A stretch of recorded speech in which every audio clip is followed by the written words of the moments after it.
9 глава ще чета от 1 до 7 стих.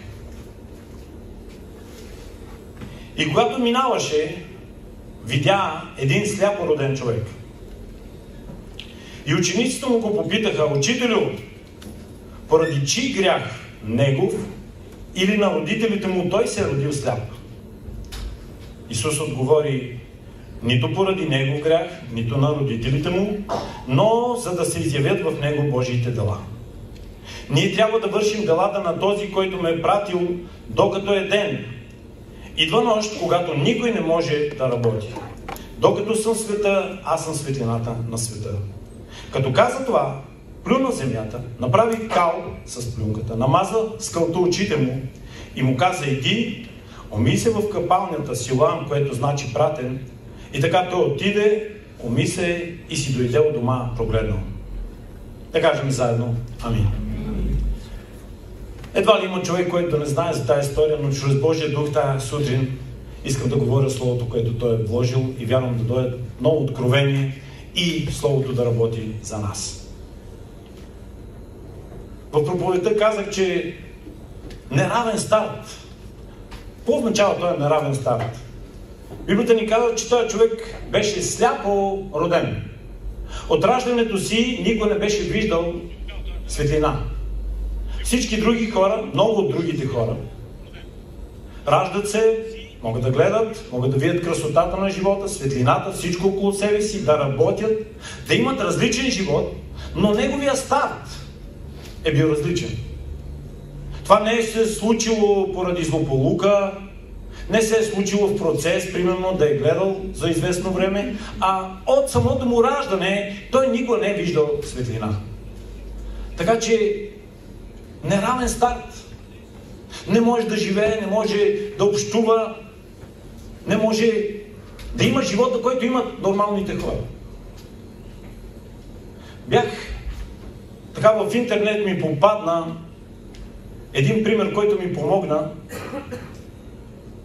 Един ментор, учител, обучава своите възпитаници и ги извежда на полето, и ги извежда и ги подрежда някои хора.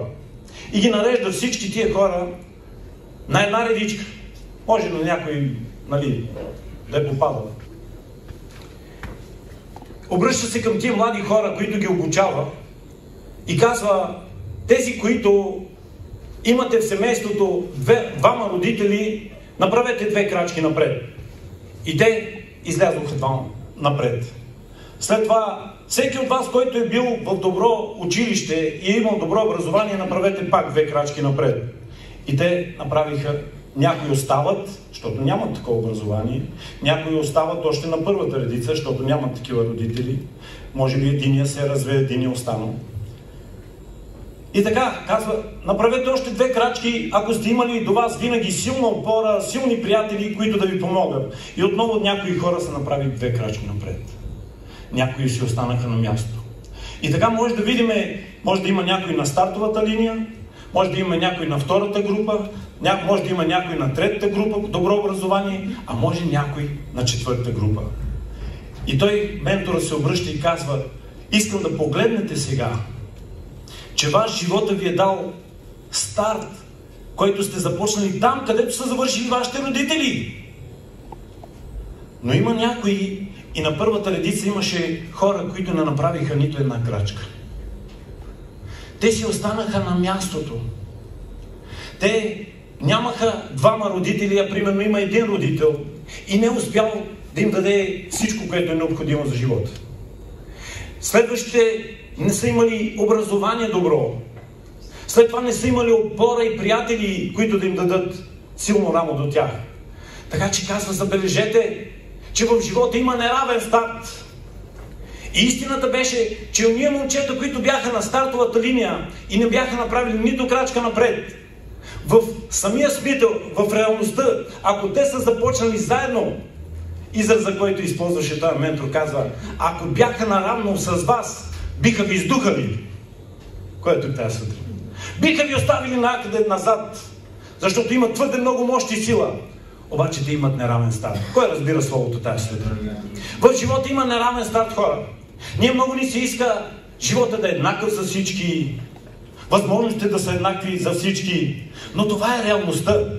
Но толкова съм щастлив да проповядвам тази сутрин Божието Слово, че когато дойдеме при Бог, Бог е Той, който може да обърне твоя живот. Не казва ли Словото: няма да бъдеш опашка, ще те направя глава. Няма да взимаш назаем, а ще даваш назаем. Ще дойде пълна промяна, велика размяна в твоя живот. И аз го вярвам по този начин. Чуйте, хора, няма значение как си се родил. Този човек е бил сляпо роден, което означава от самото му начало не е имал, възможност да се реализира. Но когато дойде Бог, аз ще го нарека по този начин. Преди години, когато се говореше за такива неща, наследствено проклятие, просто не исках да слушам тия проповеди, защото казвам: окей, ние сме благословени. Ние имаме Бог и Той е напълно така. Но искам да го поясня по този начин. Ако има наследствено проклятие, аз вярвам пък в наследствено благословение. Защото чуйте, дайте му слава. Аз ще го кажа така.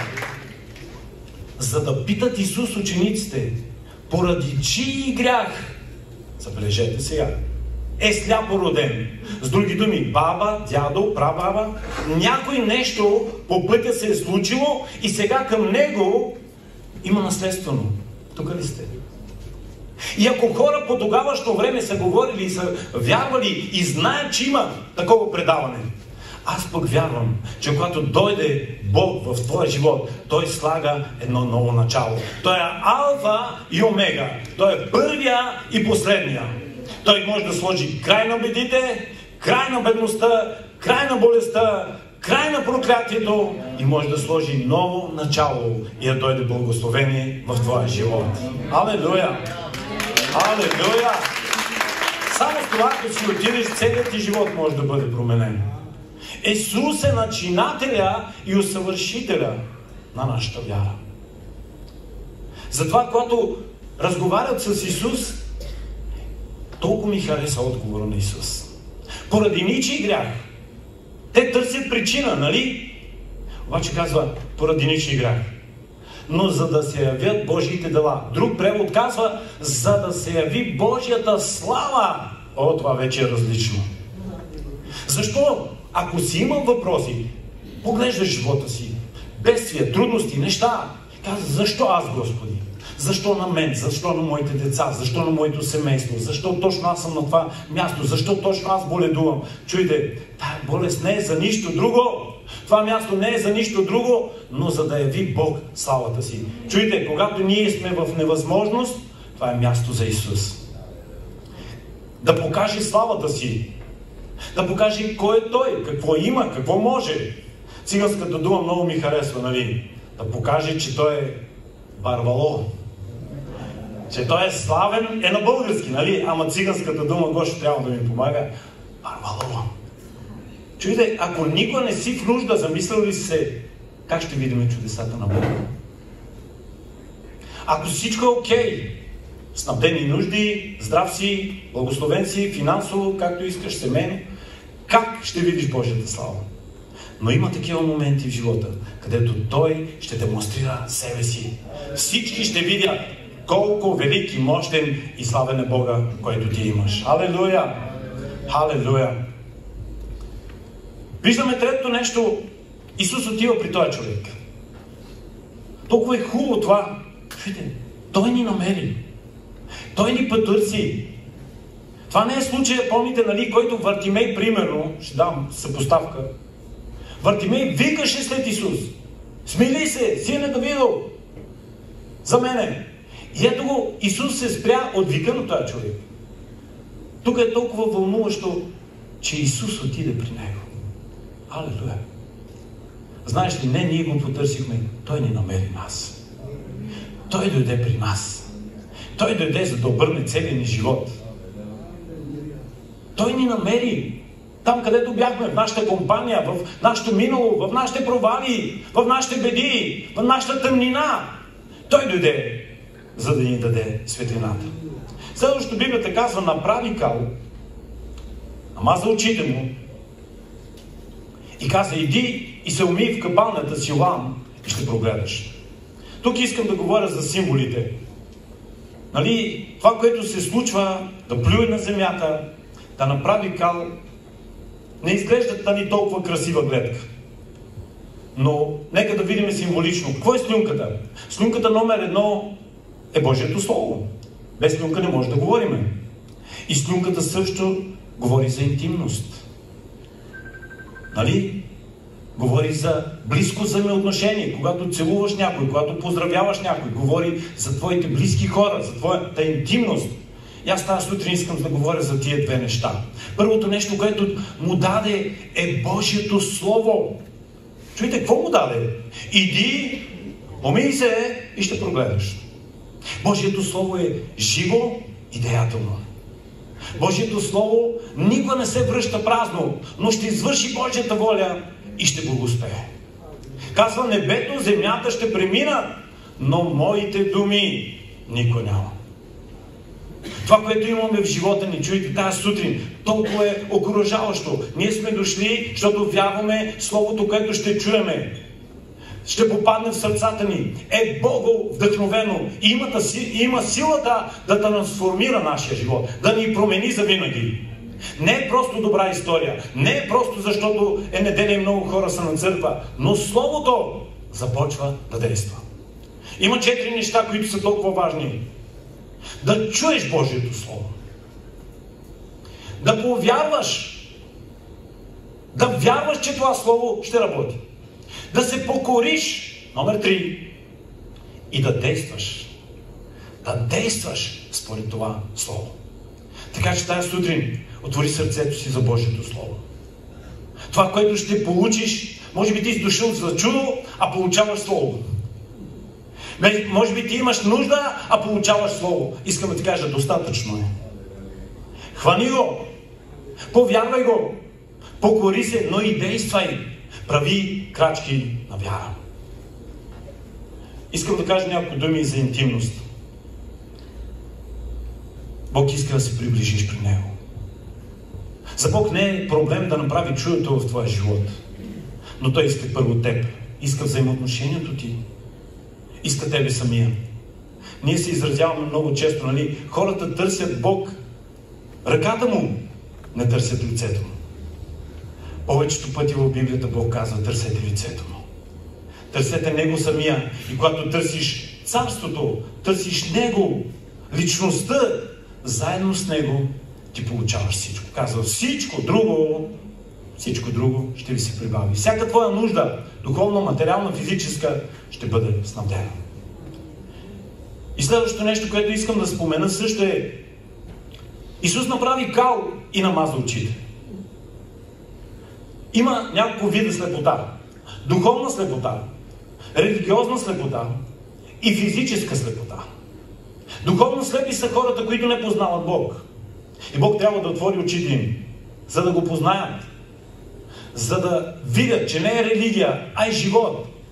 Че не е просто личност, за която се говори в миналото преди 2000 години, а е жив и реален и днес. Да се отворят очите на слепите. Религиозната слепота, номер 2. Има хора, които просто за тях Исус е религия. Търси някоя друга дума, но това е думата. Да отидат в неделя, да чуят нещо и да се приберат без да има промяна в техния живот. Те са чули нещо, те знаят нещо и те са останали просто там. Но Бог може да отваря и очите на слепите. Може да върши чудеса и днес в тялото, да отвори очите ти. Тук може да видим, че Исус плю. Той си има своите начини. Това, което се опитвам тази сутрин да ти кажа, не поставяй Бог в рамка как ще го направи. Може би винаги имаме някаква представа. Отиваш в определена църква, примерно. Очакваш еди какви си песни да се пеят. Може би си изненадан тая сутрин да ни видиш да танцуваме, а си очаква една тихичка църква. Виждате ли? И методите може да са различни от твоите очаквания. Ти може да си представиш и кажеш, аз няма да излизам напред. И не искам всички да ме виждат, нали? Да се молят за мене пастора. Аз някъде отзад ще седна на последния ред и ще си отида преди всички да ме видят. Искам да ти кажа, Бог може да те изненада. И заради проявлението може да пропуснеш благословението. Заради проявлението може да пропуснеш чудото си. Чувате ли ме? Някой казва, не изглежда толкова свято това, нали? Да падаш, да се смееш, да плачеш. Методите не ти харесват. Заради метода, чувате ли? Много хора бяха съблазени там, фарисеи, гледайки. Затова не можеха да го приемат. Методите му. Нека да ви кажа, надолу историята. Същия този слепец казва, чуйте сега. Не искам да слушам вашите коментари, с мои думи казвам. Аз ще ви кажа едно, защото те казват, този човек не е от Бога. Нали? Този човек не е от Бога. И той казва, чуйте. Не знам дали от Бога, дали не от Бога. Едно знам. Бях сляп, а сега виждам. Алелуя! Жадеме ли слава на Бога? И той обяснява, казва, Бог не слуша грешници. Ако не е от Бога, как ще върши тия дела? Как ще върши тия чудеса? Така че хора, имайте широко сърце. Бъдете готови Бог да ви изненада. Бяхме на различни конференции, аз няма да забравям. Отидохме в София, имаше голяма конференция. И започна Бог да се движи много мощно. И дойдоха група хора от религиозна църква.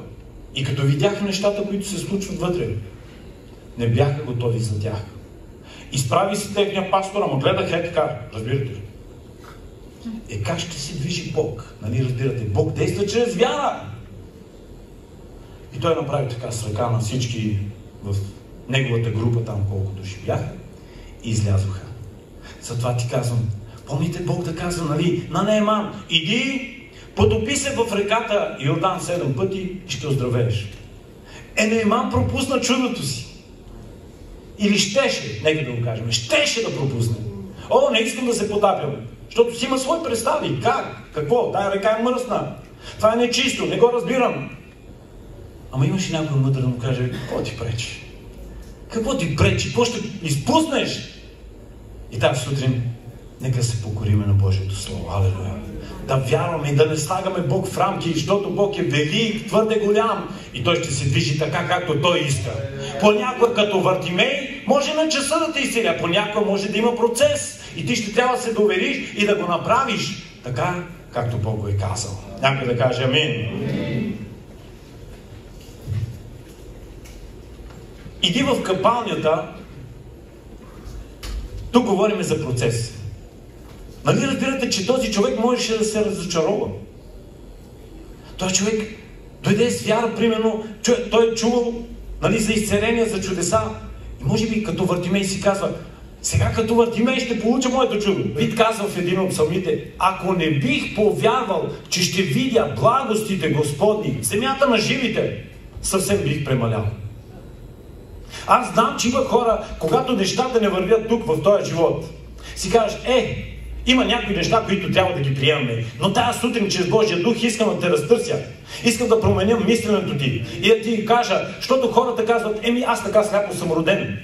Това, примерно, е непроменимо нещо. Искам да ти кажа, че Бог може да го промени.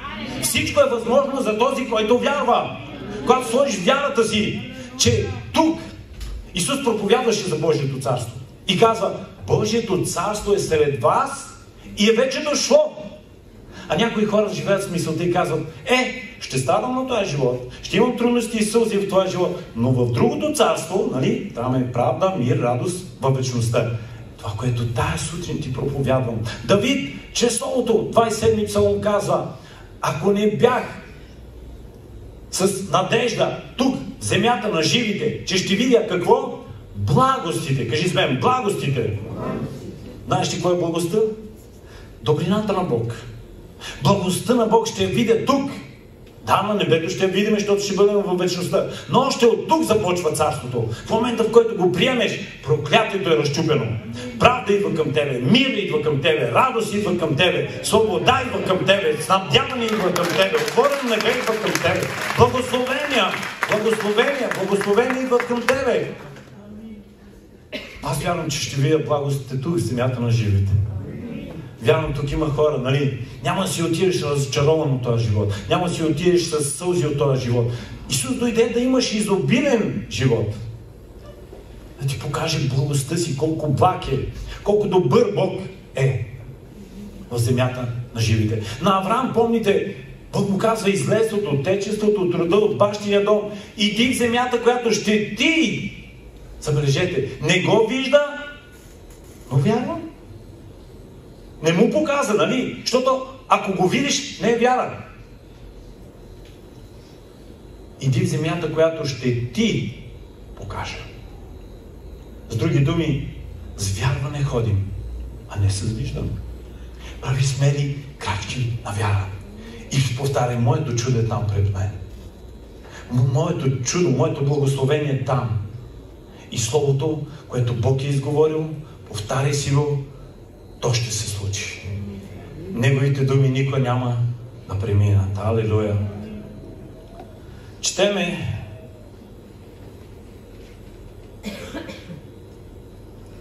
че този човек пристигна на своето си място. Само да видя тук някои стихове. Алелуя! Библията ни казва, след като извървя дългия път, той пристигна. Искам да кажа тази сутрин, чрез Божия дух на някой. Колкото и дълъг да е пътя, колкото и голяма да е била нощта, ще свършиш пътя и ще пристигнеш на твоята дестинация. Може би това е края на годината. И ако бих сложил някакво друго заглавие, бих го казал: завърши силно. Има хора, които се уморяват по пътя. Има хора, които се предават по пътя. И понякога си просто на крачка си, почти на финала. Гледали сте, нали, такива състезания. Някой пада точно преди финала. Аз искам да ти кажа, извърви пътя до край. Не се уморявай, не се предавай. Продължи, извърви го до край, защото там има награда за тебе. Има стих, който казва: нощ може да дойде, плач може да пренощува, но на сутринта идва радост. Нощта беше твърде дълга на този човек. Чуйте ме. Твърде дълга. От неговото раждане до този момент. И аз съм сигурен, че тази сутрин проповядвам на някой. Не знам на кой. Но твоето дълго пътешествие има последна спирка. Има последна спирка. Просто до тук. И той пристигна. Може да ти кажеш, кога ще свърши, пасторе? Тъмнина около мен, трудности около мен. Сякаш само към мен. Аз ще го кажа и по този начин. Нали, някой пита: добре, като говориш толкова за тъмнината на този човек, за какво става въпрос? Сякаш все на теб се случва. Погледнеш другите хора, все на теб проблема, нали? Ако примерно си се наредил на опашка за нещо, точно за тебе е свършило.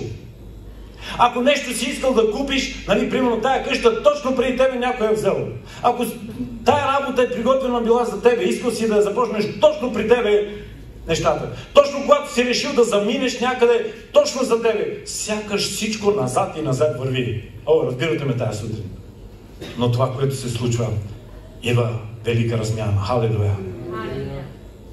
Той човек пристигна, Библията казва: уми своите очи и прогледа. Халелуя! Тъмнината си отива. Чудото идва в твоя живот. Този човек имаше неравен старт, но сега той беше на финала. И неговия финал може да бъде велик финал. Искам чрез Божия дух да изговоря. Има хора, които дълго време винаги се чувствал някъде назад. Без да вдигаш ръце, съм сигурен, говоря на някой. Изоставам. Пречките ме спират, трудностите ме спират. И виж къде са стигнали хора. Това, което се случи, човека пристигна на дестинацията и той беше нареден до всички ония хора. Има дни и години, които си пропилял, но Бог е той, който може да възстанови годините ти. Може да те заведе в позиция, където други хора са отишли години напред. Бог е той, който може да те вземе духовно от едно място, от тъмнината, и да бъдеш наравно. Казва: аз дойдох, за да ви дам живот и да го имате в изобилие. Той ти дава втори шанс, той ти дава ново начало. Той те поставя заедно с всички други хора. Чуйте, когато на един човек му дадеш втори шанс, как го живее този живот? Мислете с мен. Всеки един ден вече е подарък от Бога. Нови са твоите милости всяка сутрин. Чуй ме сега. Има неща, които Бог ти е дал, а ти просто ги приемаш за даденост. Най-голямото богатство на този човек, аз си го представям, събужда се всяка сутрин. Трудно ми е да продължа помазанието на Бог е тук. Да отвори очите си и нищо не го вълнува. Каква къща има, каква кола има и колко пари има. Всичко, което прави, отваря очите си и казва: Боже, толкова добър и милостив си бил към мене, да отвориш моите очи. Повече от всичко, което мога да имам, това е най-големия подарък. Ще дадем ли слава на Бога? Цени всичко. Гледай се около себе си. Виж семейството, което Бог ти е дал. Виж здравето, което Бог ти е дал. Виж църквата, пастора, което Бог ти е дал. Виж благоволението, което имаш от Бога. Всичко и просто благодари на Бог. Не дай да завършваш тая година разочарован. Не дай да завършваш тая година, защото някой, примерно, е стигнал еди къде си, а погледни милостите Господни, благостите Господни, добрината на Господа в твоя живот. Алелуя! Алелуя! Велико е, прекрасно е. Алелуя, Исус! Алелуя, Татко! Следващото нещо. Четеме всичките тия хора, когато го видяха, казват: 8 стих. И съседите и онези, които преди го бяха виждали, че беше просек, питаха: не е ли този, който седеше и просеше? Ето ви тази сутрин това, което ви проповядвам. Хората, които те познават от твоя старт, те не могат да повярват къде си на финала. Хората те знаят там, в миналото. Там, където просеше, там, където беше сляп, там, където нямаше абсолютно нищо. И тая велика размяна Бог я прави в твоя живот. Казва 2 Коринтияни 5:17: ако някой е в Христос, той е ново създание. Старото, помагайте, старото премина. Всичко стана ново. Той беше нов човек. Хора ще бъдат шокирани, ще гледат семейството ти, ще гледат позицията ти, ще гледат служенето ти. Всичко около тебе ще бъде променено. Отново се връщам, ще помогнеш да пуснеш пияното, Мари. Религиозните хора, деня, в който този човек беше освободен, чуйте, беше събота. И докато четях главата и се подготвях за тая служба, почти цялата глава минава в спор между фарисеите и него. Чувате ли? За чудото се говори няколко стиха, до 7 стиха. А цялата глава се говори за спор, че днес е събота и нямаш право да бъдеш изцелен.